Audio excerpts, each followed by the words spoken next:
할렐루야. 변화라는 게 사람들에게 어떤 느낌인지, 여러분들은 변화를 좋아하세요? 변화 좋아하는 사람이 별로 없는 것 같아요. 특히 나이가 들수록 변화보다는 그냥 안정, 제일 지금 상태로 그냥 잘 되는 거, 이런 걸 복이라고 느끼는 게 그런 시대가 아닌가.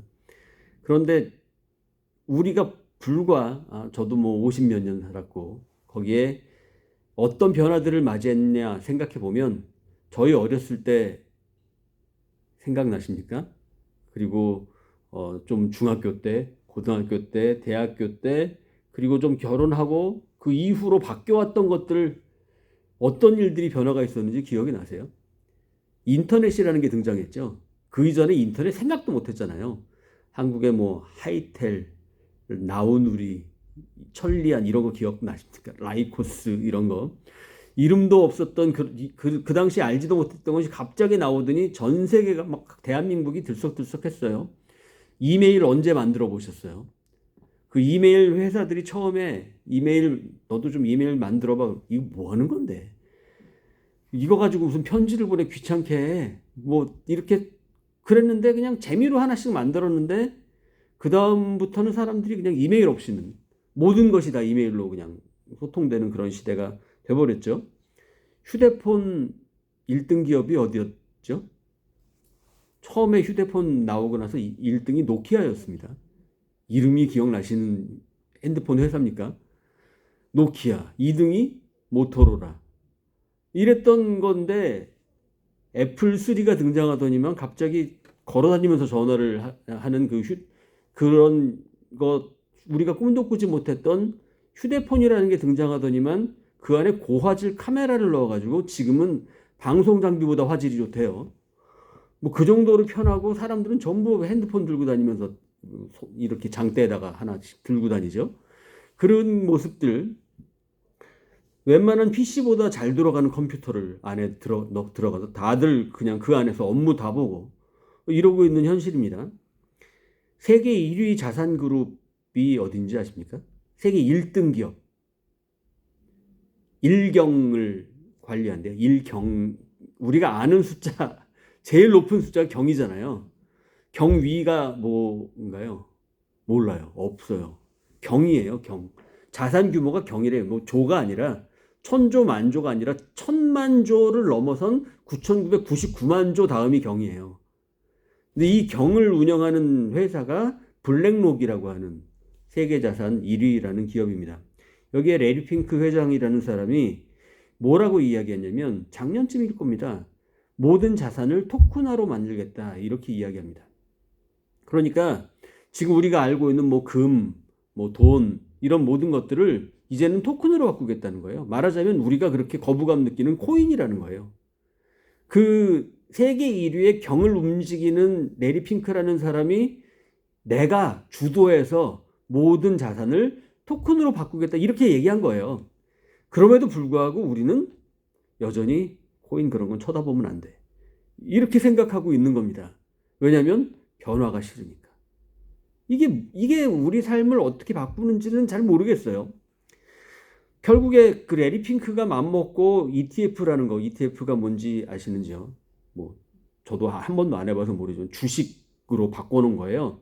그러니까 코인이라는 게 뒤에서 이렇게 서로 암흑간에 이루어지는 건 줄 알았더니 이제는 주식시장에서 파는 비트코인이 주식시장에서 팔도록 만든 것을 이 레리 핑크가 블랙락이라고 하는 세계 1위의 기업이 미국의 금융감독위원회에 신청했더니 거기서 찍소리 못하고 오케이 그리고 받아줘서 ETF가 지금 진행이 된 거예요.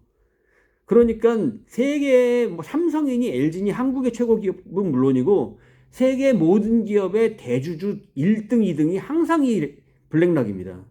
모든 세계 회사를 다 1, 2등의 자산을 갖고 있는 사람이 이 블랙락이라는 거예요. 그러니까 세계를 다 쥐고 흔드는 거죠. 미국 대통령 아무것도 아닙니다.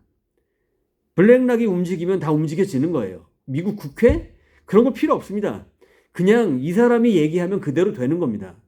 근데 이 사람이 자산을 토큰으로 바꾸겠다고 얘기했는데도 우리는 여전히 전혀 신경도 안 씁니다. 왜냐하면 세상이 그렇게 돌아갈 리가 없어라고 얘기하고 있습니다. 지금 불과 ETF 시작된 게 아마 제가 알기로는 3월 달인가 싶은데 2달 지났어요. 2달 시작된 지 2달 만에 여태까지 역사상 ETF 중에 이런 유례가 없는 ETF가 등장했어요. 그 비트코인 ETF입니다. 사람들이 너도 나도 사느라고 난리가 났어요. 세상은 우리가 이렇게 상상하지 못할 일들로 진행되고 있습니다. 한국에서는 얼마 전부터 나면서부터 소경이었어요. 나면서부터 시각장애인이었습니다. 그런데 이 여성이 뇌의 시신경 시냅스에다가 칩을 박아가지고 디지털 카메라 캠코더하고 연결을 했어요. 그러니까 이 사람 눈은 못 보는 건데 디지털 카메라는 이렇게 세상을 보잖아요. 그거를 시신경하고 연결했더니 그거 그대로 뇌에서 인식해갖고 세상을 본 거예요. 이게 한국 의료기술입니다. 그래서 세상이 발칵 뒤집어졌어요. 이와 비슷하게 테슬라의 일론 머스크가 똑같이 시신경, 뇌에 칩을 박아서 그것으로 8년 전에 교통사고가 나서 손가락 하나 까딱 못하는 사람한테 컴퓨터 PC 화면을 놔두고 손발을 못 씁니다. 전혀 움직이지 못해요. 근데 생각만 가지고 마우스를 움직여서 게임을 하게 만들어줬어요. 8시간을 게임을 했어요. 마우스가 내 생각대로 돌아갑니다. 그래서 PC 안에 모든 걸 조작했다는 거예요. 그러니까 이거는 무슨 얘기냐면 생각대로 세상을 움직이는 거예요. 굳이 뭐 다른 게 필요 없습니다. 손발을 쓸 필요가 없고 내가 운전할 때 테슬라 차를 몰 때 생각으로 운전하는 겁니다. 그래서 이 인공지능이 지금 샌프란시스코에서는 택시 회사가 3개가 운영되고 있는데 사람이 없어요. AI가 운전하는 택시 회사로 세 회사가 그걸 운영하고 있는데 교통사고가 아주 갑자기 발생하는 사소한 것 말고는 큰 교통사고 한 건도 일어나지 않았답니다. 그래서 미국 다른 주도 전부 지금 택시를 AI가 운전하는 것으로 바꾸겠다고 추진 중에 있는 상황입니다. 우리가 생각하는 거하고 지금 세상이 이렇게 돌아가고 있습니다. 곧 이 일론 머스크는 지금 스페이스 X라고 하는 거, 이걸 우주 회사입니다. 이 우주 회사를 만들어서 테슬라에서 번 돈 모든 걸 다 이 우주 항공국에 몰아넣어서 스페이스 X라는 회사를 만들었는데 이 회사가 나사의 기술, 미국 항공우주국, 미국의 항공 모든 것을 감당하는 나사의 70%의 기술이 스페이스 X 겁니다. 그러니까 나사는 필요 없어요. 그냥 일론 머스크 거예요. 나사 자체가. 그런데 이 사람이 얘기하기를 2050년까지는 120만 명을 화성으로 보내서 거기서 거주하게 만들겠다 이렇게 얘기하고 있거든요. 그러니까 화성에 가서 살아가는 세상이 진행되고 있고 카타르 같은 나라는 이것을 모든 나라의 돈을 모아가지고 그것에 올인하고 있는 상황입니다. 그 이유는 2050년까지 지구가 그렇게 정상적으로 남아있을 것 같지 않게 보였던 것이죠. 이 AI들은 머릿속으로 생각할 때 뭘 좋은 게 있으면 저거 가지고 싶다. 그럼 생각대로 움직여야 되잖아요. 그럼 훔치게 되죠. 그러니까 그런 식으로 세상이 돌아가면 안 되니까 AI들은 내가 정말 머릿속에 들고 있는 생각과 내가 해야 되는지 안 해야 되는지에 대한 생각까지 구분한대요. 생각 드는 대로만 움직이면 큰일 나죠. 어떤 여자가 너무 이뻐. 뽀뽀하고 싶어. 막 이러면 가갖고 그냥 들이대는 거잖아요. 그런데 그것을 해야 되는 것과 안 하는 것을 구분해가지고 정리해서 판단할 수 있게 해주는 게 AI의 그 지금 수준까지 올라와 있는 거예요. 세상은 이렇게 변화하고 있는데 내가 사는 동안은 그렇게 안 변할 거야.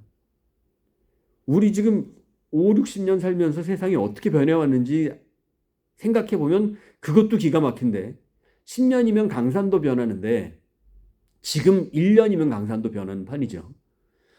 옛날에 10년이 지금은 1년도 안 되는 것 같아요. 그런데 우리가 몇 살까지 살 건데 100세 인생 얘기하지 않습니까?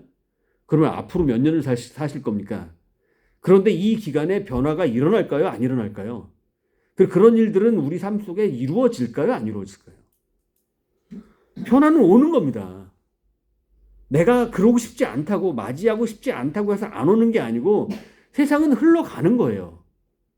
그렇게 흘러가는 속에서 나는 어떤 것을 바라보아야 하고 어떻게 대비해야 되는지에 대한 생각, 뭐 하다못해 사람들 그 금융의 가장 월가의 중심에 있는 사람들, 그리고 미국의 경제를 휩쓸고 있는 사람들은 다 그렇게 이야기합니다.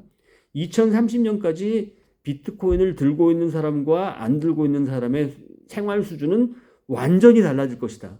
무슨 말씀 시간에 코인 갖고 자꾸 얘기하니까 영 이상해지는데, 이런 얘기를 할 정도로 세상은 변하고 있다는 거예요.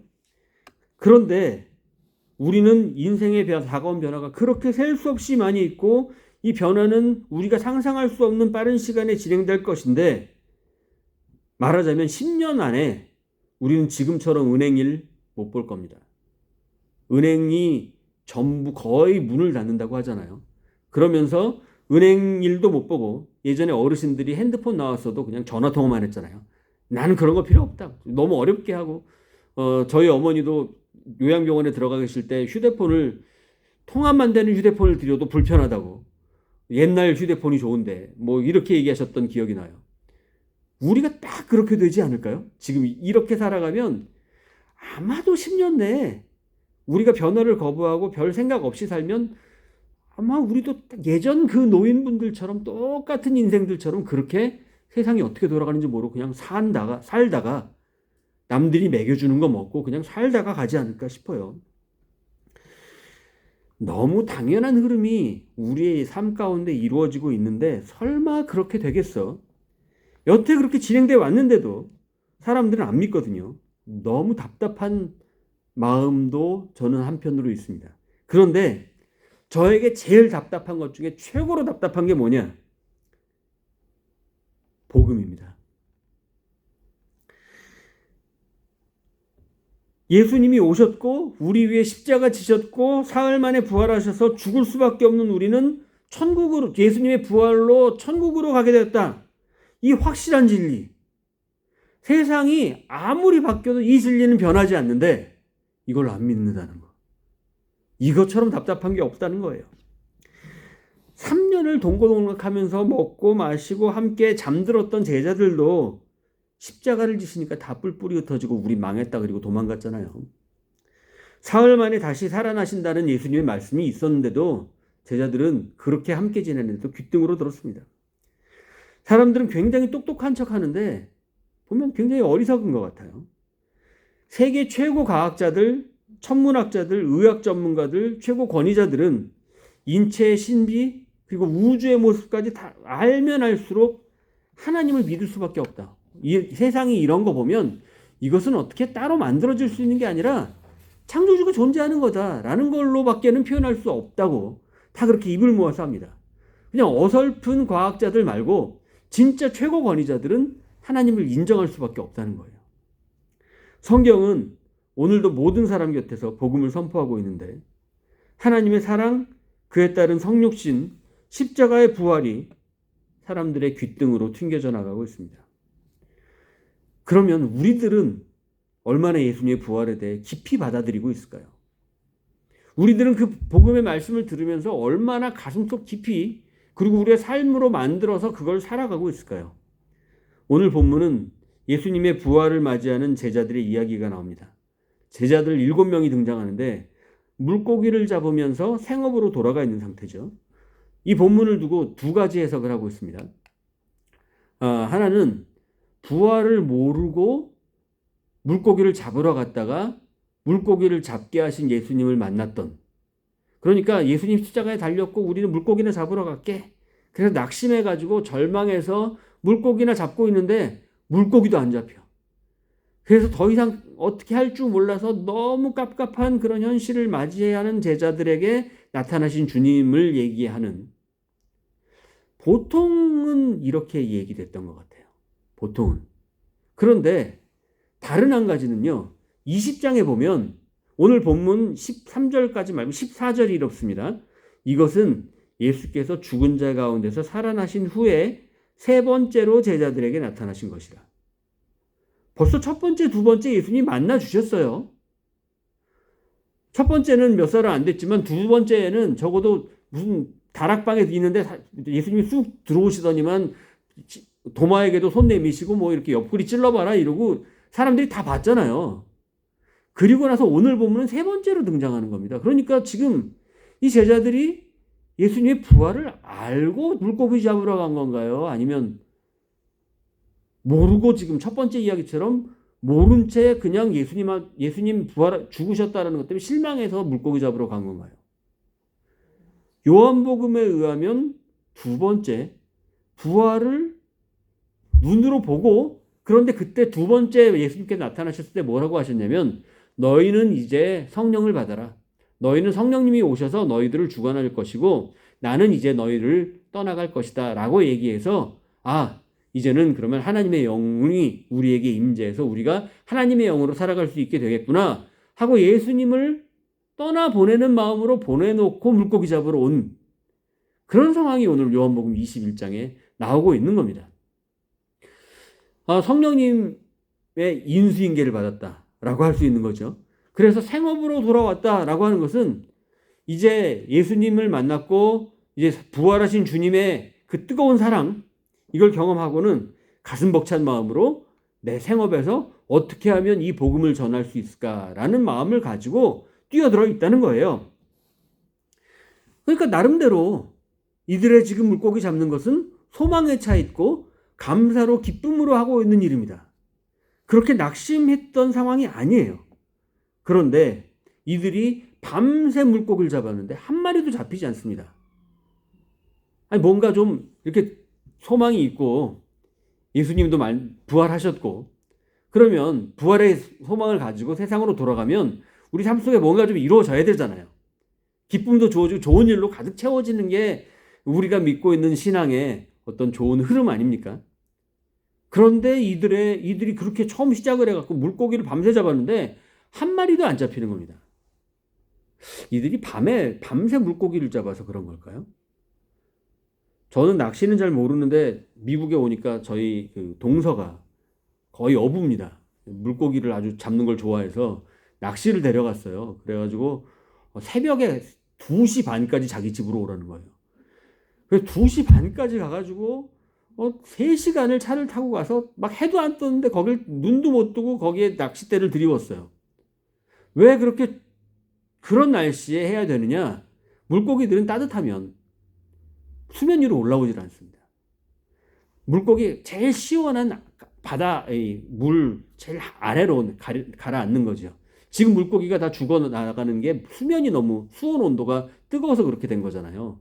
일본의 방사능을 그렇게 뿌리고 있으니 물고기들이 떼죽음을 당하고 있는 현실이잖아요. 방사능 온도가 3,500도라면서요. 근데 그것들을 해결하지 못한 그거를 바다로 지금 가뜩이나 1초에 원자폭탄이 6개가 터지고 있는 현실에 그건 일본에서 오염수 뿌리기 전 이야기입니다. 지금은 아마 원자폭탄이 1초에 10개씩 바닷속에서 터지는 상황일 겁니다. 이런 상황에 밤새 물고기를 잡는 건 이유가 있었던 겁니다. 이 더운 지역, 중동 지방에서 갈릴리 호수에서 평생을 어부로 살아온 사람들은 밤에 물고기를 잡아야 낚시가 된다는 걸 알고 있어요. 저도 그 새벽에 갔다가 송어 5마리, 잉어 20마리를 잡았어요. 한 4시간 만에. 허리하고 온몸이 몸살이 나서 한 마리가 다 이만해요. 그런데 그거를 넣으면 나오니까 계속 잡느라고 했다가 몸살 나가지고 너무 고생했던 기억이 나는데 그 새벽에 잡으니까 되더라고요. 추운 날 깜깜할 때 잡아야 낚시가 되는 거더라고요. 이거를 너무 잘 아는 사람들이 바로 지금 예수님의 제자들이고 물고기 잡는 전문가들입니다. 그런데 얕은 곳에 있어야 될 물고기가 한 마리도 안 잡히는 겁니다. 이들의 지식, 이들의 경험, 상식, 내가 알고 있는 모든 걸로 볼 때 밤에 물고기들은 올라와. 그래서 밤에 잡는 거야. 여기에 물고기들이 다 모여 있어. 그동안 여기에 항상 그물을 던졌고 여기에서 늘 잡아왔어요. 그렇게 사는 게 인생이라고 알고 있고 그것이 성공의 방법이라고 알고 있었어요. 얕은 곳에 던져야지. 내가 쉬운 곳, 내가 잘 알고 있는 거 그걸로 내 물고기를 낚아야지. 그리고 그렇게 던져왔습니다. 그런데 안 잡혀요. 밤새 잡았는데 한 마리도 못 잡았어요. 그런데 저 물가에 있는 한 사람이 이야기하는 겁니다. 물고기가 있냐? 한 마리도 못 잡았는데요. 오른편에 던져라. 오른편은 깊은 데인데요. 깊은 곳. 물고기 없는 데예요. 깊은 곳에 그물을 던져요. 이 시원한 때에 깊은 곳에는 물고기가 없어요. 그런데 오른편에 던지라는 겁니다. 내 지식으로는 해결 안 되는 일이에요. 내 생각으로는 오른편에 던지는 게 물고기가 안 잡히는 방법입니다. 그런데 현실은 지금 내가 물고기가 없는 겁니다. 주님 말씀은 오른편에 그물을 던지라는 겁니다. 주님도 만났고 사명도 품었고 은혜도 충만하고 근데 현실은 맨 땅이야. 신앙생활도 열심히 하는 것 같고 나는 나름대로 최선을 다하는데 왜 하나님은 은혜를 안 주시지? 나에게 복을 주시질 않지? 뭘 해야 되나? 주님 살아나신 것도 믿고 가슴 벅찬 감격으로 그물도 집어들었는데 왜 나는 빈손이지? 왜 우리 삶이 이럴까요? 주님 말씀은 오른편에 던져라 말씀하십니다. 오른편이 깊은 곳입니다.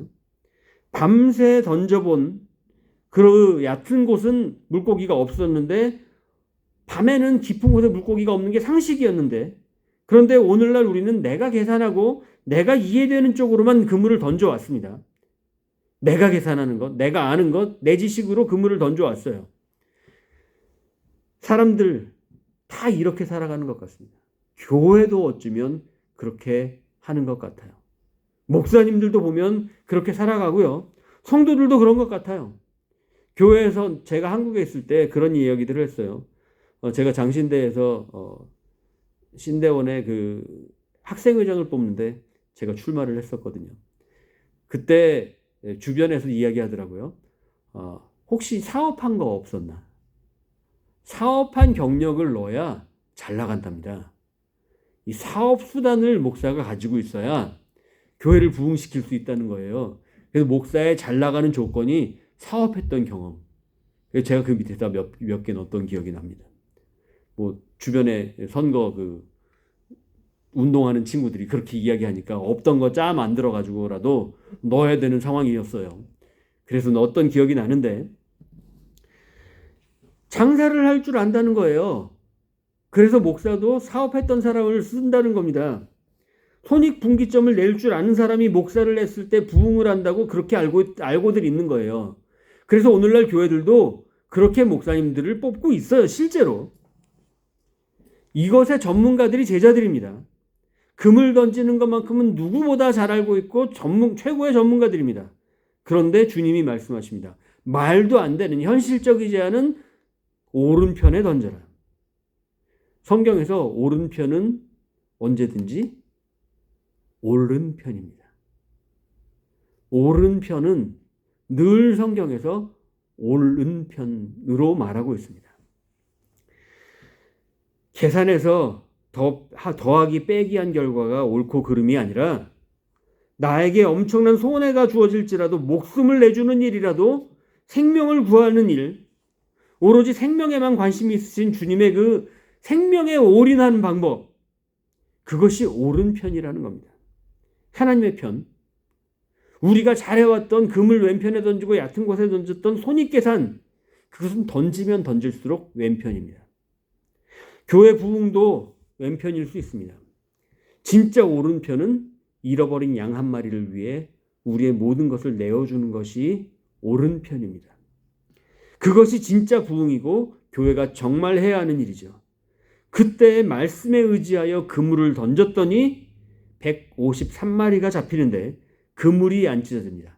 153, 이 숫자는 또 특이한 게 있어요. 1, 5, 3 그래가지고 1은 뭐고 5는 뭐 3 뭐 이래갖고 더했을 때 무슨 의미를 가지고 있고 뭐 이렇게 복잡하게 설명하는 게 있는데 꼭 그것을 설명하지 않더라도 굳이 153마리를 잡았는데 그물이 안 찢어졌다 이야기하는 것은 153마리 잡으면 그물은 찢어지게 돼 있다 이 말이잖아요. 그런데 그물이 안 찢어졌다라는 말이에요. 그물 찢어지는 게 상식인데 그물도 안 찢어집니다. 비상식입니다. 생명을 위해 살아가는 일은 상식적인가요? 우리가 생명으로 살아가지 않고 있는 이유는 상식적이지 않기 때문입니다. 우리가 생명에 올인하지 않고 다른 사람들의 생명을 우리의 삶의 모든 가치관 중에 최우선으로 여기지 않고 있는 이유는 비현실적이기 때문입니다. 현실은 얕은 곳, 왼편, 쉬운 것, 내가 잘 알고 있는 그것이 우리의 삶을 가장 복되게 만들어주고 가장 잘 만들어준다고 철석같이 믿고 있습니다. 절대 변하지 않습니다. 하나님이 때려 죽여서 얘기해도, 예수님을 십자가에 못 박아 죽여도 안 믿습니다. 교회 다닌다고, 열심히 다닌다고, 새벽기도 매일 나오고 아무리 충성되게 해도 우리의 가치관 모든 것 중에 첫 번째로 생명을 살리는 일이야 라고 결단하는 사람 찾기가 쉽지 않습니다. 예수님 닮는 것이 상식적입니까? 예수님 닮는 것이 그리스도인이라고 하는데, 그리스도인이 되는 것이 상식적인 일이었나요? 예수님은 망치와 못을 들고 자신을 못 박아 죽이려고 하는 사람들을 위해 십자가를 지십니다. 상식적입니까? 말도 안 되지만 구원만 생각하고 계셨습니다. 이것이 지쳐 쓰러진 사람, 상처로 얼룩지고 살아갈 소망을 잃은 사람들에게 생명의 부활을 전해주는 진짜 부활의 능력이 되는 것은 바로 이 생명을 바라보는 일입니다. 교인들을 통해서 이 세상에 얼마나 이 일이 이루어지고 있습니까? 대한민국 1000만 성도 자랑할 때 그 1000만 성도 중에 어느 몇 명이 이런 가치관을 가진 성도들이었을까요? 모두 자기 잘난 맛에 열심히 금을 좌편에 던지면서 빈 금을 들고 있는 성도들, 세상 사람들은 이 빈 금을 들고 있는 성도들 구경하면서 우리랑 뭐가 다르냐고 그렇게 실망했던 거 아닙니까? 예수님은 여전히 빈 금을 들고 서 있는 우리를 위해 이제 고기를 잡았으면 이리 와라. 내가 차려놓은 아침 식사하자. 말씀하십니다. 물고기 구우시고 떡도 구우시면서 새로운 성찬을 준비하고 계십니다. 성찬은 우리끼리 먹는 게 아닙니다. 우리 주위에 지친 영혼, 상한 영혼, 무엇이 오른쪽인지 모른 채 평생 금을 던지느라 몸과 마음 다 상해버린 그들에게 준비되어진 하나님의 만찬을 나누는 것이 성찬입니다. 온몸을 찢어서 양식으로 바꾸시고 피를 음료로 나누신 예수님을 따르는 것이 우리가 생명을 따르는 것으로 살아가는 신앙 고백이 되어야 한다는 겁니다. 주님이 차려주신 이 만찬을 나눌 때 제자들은 어떤 감정을 느꼈을까요? 주님과 함께하면서 기적도 많이 봤습니다. 죽은 사람 살리는 것도 봤어요. 수많은 추억들이 있었겠지만 주님을 욕하고 저주하면서 3번까지 부인했던 제자에게 베푸시는 용서의 만찬을 경험했던 베드로는 이 만찬을 평생 기억하며 살지 않았을까요? 창자국 난 옆구리 찔러보겠다고 의심했던 제자에게 베푸시는 끝없는 사랑의 만찬을 보면서 이 아침 식사를 먹으면서 도마는 얼마나 눈물을 흘렸을까요? 평생 잊지 못할 이 가슴속 깊이 남는 장면으로 마지막 죽음의 순간에도 생각날 장면이 바로 이 아침 식사였을 것 같습니다. 이제 이들은 세상으로 나아갑니다. 오른편 부여잡겠다고, 생명 살리겠다고 담대히 세상으로 나아갔습니다. 이제 주님이 책임지시니까 이들의 인생은 단탄대로가 됩니다. 복된 길이 활짝 열립니다. 설교만 하면 3,000명이 회개하고 앞치마만 만져도 병이 고침받는 놀라운 기적의 중심에 이들은 서게 됩니다. 이 인생이 이들의 인생일까요? 그들 앞에 이런 일이 벌어집니다. 제자들은 이렇게 순교합니다. 베드로, 네로 황제에게 잡혀서 십자가에 거꾸로 매달려 죽게 됩니다. 나는 예수님과 똑같은 모습으로 감히 죽을 수 없다고, 나는 거꾸로 매달아 달라고 해서 그는 거꾸로 십자가에 달려 죽습니다. 안드레, X자형 십자가에 묶인 채로 처형을 당해 피가 마르고 온 몸에 수분이 빠져나가는 십자가형을 당하게 됩니다. 세베대 아들 야고보, 헤로드 왕에게 참수형을 당합니다. 참수형은 목이 베어지는 겁니다. 칼로 목이 날아가는 겁니다. 요한, 반모섬에 유배돼서 유일하게 모든 제자들 중에 에베소로 귀환해서 정상적인 죽음을 맞이한 것이 사도 요한이었죠. 그런데 빌립은 터키의 히에라폴리스라고 하는 곳에서 돌에 맞아 죽게 됩니다. 바돌로메, 나다나엘이라고도 하는 바돌로메는 알마니아에서 가죽을 통째로 벗깁니다. 사람의 가죽을 쭉 뜯어서 벗긴 다음에 그 뜯긴 상태에서 참수형 목을 잘라 목을 베어 죽입니다. 도마, 인도에서 창이 찔린 채로 창이 박힌 채로 이렇게 몸이 있는 상태로 참수형 목이 베어져 죽임을 당합니다. 마태도 에디오피아에서 참수형을 당합니다. 알페오 아들 야고보 신전 지붕에서 밀어서 땅바닥에 떨어뜨린 다음에 사람들은 달려들어서 곤봉과 방망이로 냅다 때린 다음에 톱질로 그의 몸을 썰어서 죽입니다. 다데오 시리아에서 활에 맞아 죽었다고 하기도 하고 십자가에 달려 죽었다고 그렇게 이야기하기도 합니다. 가나안인 시몬 기둥에 거꾸로 매달린 채 사타구니에서 머리까지 썰어서 몸이 세로로 갈라져서 죽었다고 말합니다. 마띠아 예루살렘에서 돌매질로 죽은 다음에 마찬가지로 참수형 당했다고 합니다. 마띠아는 가룟 유다 이후로 뽑혔던 사람이지요. 그런가 하면 12제자 안엔 들어가지 못하지만 마가는 목에 밧줄이 묶인 채로 땅바닥에 질질 끌려다니다가 그것이 너무 심한 형벌이어서 그 상태로 죽었답니다. 그러니까 죽은 모습이 마음에 들지 않아서 죽은 시체를 불살라 태웠다고 해요. 그런데 전설에 의하면 태웠는데 불에 거스르지 않고 그대로 있었다고 하죠. 전승인데 바울은 네로 황제에게 목이 잘린 채로 참수형을 당합니다. 누가 그리스의 우상숭배 제사장들에 의해 목에 매달려 처형을 당합니다. 바나바 구브로에서 순교당했다고만 그렇게 기록하고 있는데 예수님을 믿고 생명을 따르겠다고 그 모든 것을 하겠다고 했던 제자들의 미래는 이러했습니다.